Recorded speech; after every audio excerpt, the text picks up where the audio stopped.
This is a medical unit in the United States Army. Our mission, keeping soldiers alive. I was in the Air Force, so I was in a pararescue unit, which is pretty similar to like Army 68 Whiskey. So my military career was pretty interesting. I wasn't the best troop. I was always getting in trouble, and I think that's kind of what lends itself to me writing on this show. A lot of the storylines in this show are based on stories from my real life, but they're obviously grossly exaggerated.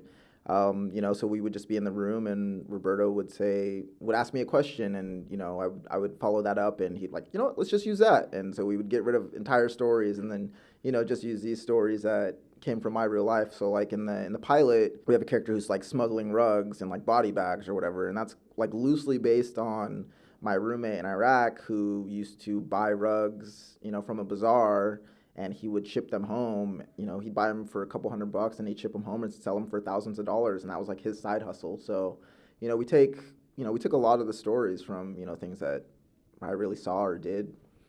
Yeah, there's a woman on the show who is like kind of working for like a defense contractor and posting like hot Instagram photos. Yeah. Is that like a real story? No, it's there are actually really there are Instagram posts or pages like that. It's pretty frowned upon. You're not supposed to do anything like that in a military uniform, but they always have like hot women of the military pages. So as long as in the military, as long as you're not I don't know, like desecrating the uniform or whatever, you can kind of do whatever you want on your on the side. So they're pretty strict about social media posting, especially when you're deployed.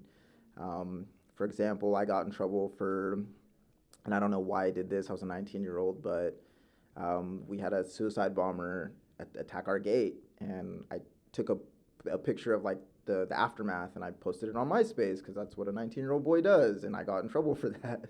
There are some relationships in this show, like some sexual relationships and some like dating relationships. How accurate are those?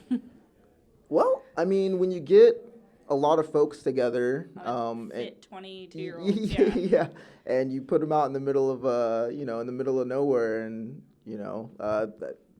people will find a way to have sex with each other, even if they're not supposed to. So, I mean, the sexual escapades are pretty accurate.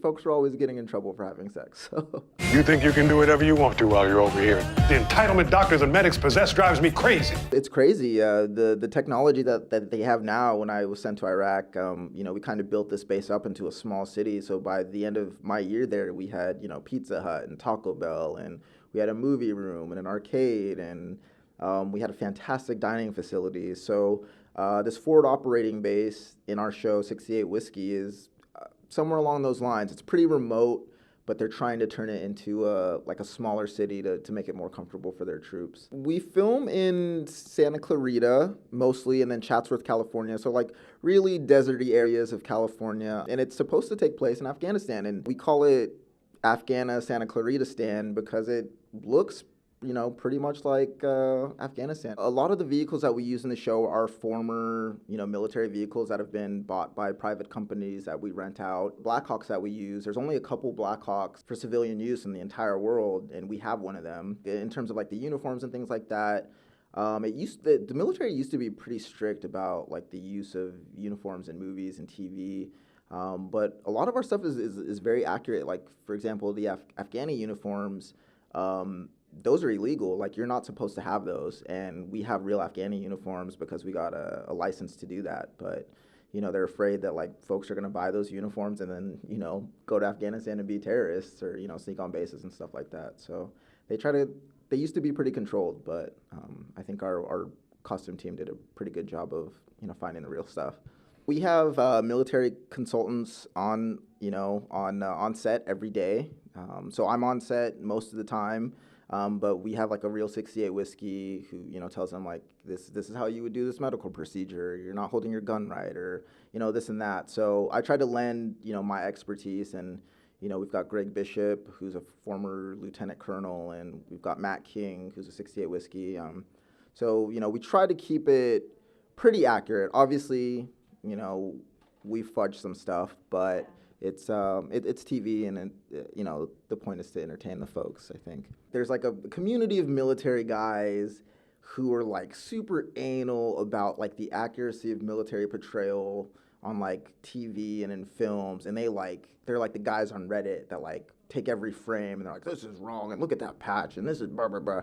And you know, you're gonna have those guys, and we took that into account for a lot of the stuff. But at the end of the day, it's like, you know, if we were showing like how accurate the military, like if it was 100% accurate, there'd be like paperwork, and you know, it would just be a boring show. And at the end of the day, we only have an hour, and we got to make it fun. We hope that like you know, the veteran community kind of suspends disbelief, you know, just to have fun. And we're showing a side of the military that, you know, you haven't really seen since probably like MASH or like maybe like Three Kings or something. It's not like the shoot 'em up, bang bang, like Navy SEALs, stuff like that. It's like we want to see the other side, the fun stuff, the sex, the drugs, the rock and roll of you know, what happens out there.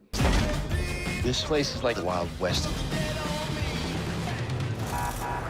Identify yourself. Private Anthony Petrocelli? That's not my goat.